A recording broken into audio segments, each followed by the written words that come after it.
Sampean pasti pernah kan ketemu teman lama yang habis putus cinta. Awalnya kita datang dengan niat menghibur, membawa sebungkus seblak sebagai tanda bela sungkawa. Kita siap mendengarkan curhatannya yang pasti penuh air mata dan penyesalan. Tapi yang kita temukan justru pemandangan yang ora umum. Teman kita itu yang dulu kalau pacaran fotonya diedit pakai filter suram ala-ala senja di pantai selatan, kini wajahnya cerah betul. Auranya yang dulu sepekat kopi robusta tanpa gula, kini terang benderang laksana es teh jumbo di tengah hari yang terik. Dia cerita baru dapat proyek gede, baru mulai hobi baru, dan berat badannya turun 5 kilo. Glow up total. Di saat itulah kita sadar, selama ini kita tidak butuh dikasihani.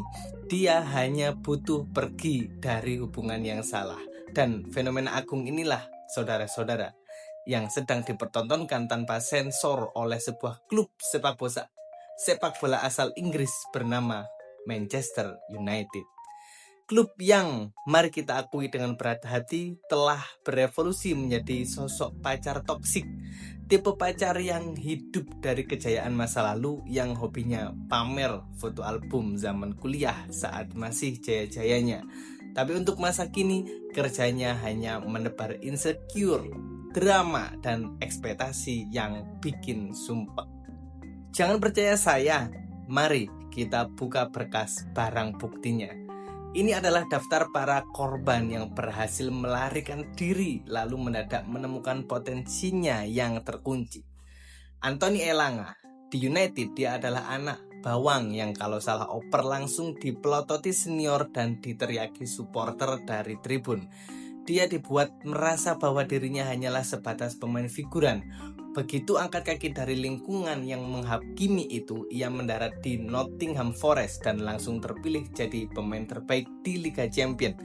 Dia adalah bukti nyata bahwa kadang kamu tidak butuh jadi lebih hebat. Kamu hanya butuh pindah ke tempat di mana kamu dihargai. Marcel Sabitzer, ini lebih ngenes lagi. Dia adalah korban ghosting level korporat. Didekati pas butuh, dipinjam untuk menambah lubang, diberi harapan palsu, lalu saat sudah mulai nyaman, ditinggal pergi tanpa ada tawaran permanen. Begitu dia menemukan Dortmund, klub yang benar-benar serius meminangnya, apa yang terjadi? Dia jadi maestro lapangan, terpilih jadi pemain terbaik. Ini adalah versi sepak bola dari ditinggal pas lagi sayang-sayangnya.